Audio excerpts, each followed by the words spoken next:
Hi, everybody. Ian Bremmer here around your world in 180 seconds. I have your questions lined up, and I'm ready to go. First, as Russian troops approach Kyiv, what will happen if it falls? I think it's increasingly what will happen when it falls. I hate to say that. I mean, unless the Russians lay down arms in large numbers because they don't want to fire on their brothers and sisters, the Ukrainians, which is possible, and I hold out hope.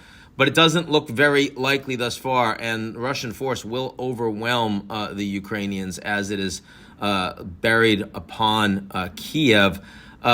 Look, what's going to happen is you're going to get a government in exile that will either be in the west of Ukraine conceivably, but that's a rump Ukraine that I can't imagine the Russians want, or they move to another country, Poland, maybe France.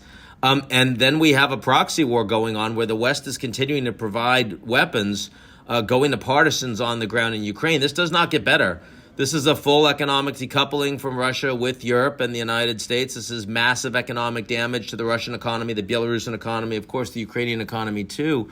And the Russians don't seem thus far to be backing down. I can't see any room for rebuilding the relationship or for negotiations to be successful. Hold out hope. They had yesterday, again, 5 hours of talks, but so far everything we see on the ground is that the Russians are only escalating at this point, and that means only very bad things for the Ukrainian people.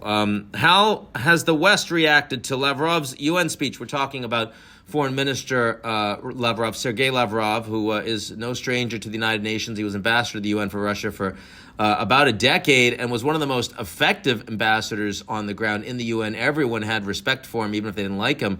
But that is not true anymore. A large majority, I don't have the exact numbers, but a large majority of everyone attending in the United Nations walked out as Lavrov began the speech because, of course, this government is increasingly perceived as one of war criminals by advanced industrial democracies and even many poorer democracies around the world. The Chinese, as well, increasingly publicly saying that they're deeply unhappy with the invasion of Ukraine and they want to see a ceasefire and the Russian troops leave. This is very far from where the Russians were and the Russians and the Chinese were back when Putin just 3-4 weeks ago was in Beijing signing this big new friendship agreement with Xi Jinping. The Russians have lost not just a lot of enemies, but and made them much more hostile, but they've also lost, or at least weakened a lot of their friendships.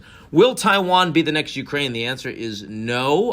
Kind of interesting. A bunch of friends of mine are presently in Taiwan on a mission sent by the Biden administrations, Republicans and Democrats, to show the Taiwanese that the Americans are committed. But more importantly, given what I just said about China, the Chinese are not looking to be seen as opportunists taking advantage of this crisis, because if that were the case, they would be seen as on the Russian side of an emerging, evolving second Cold War.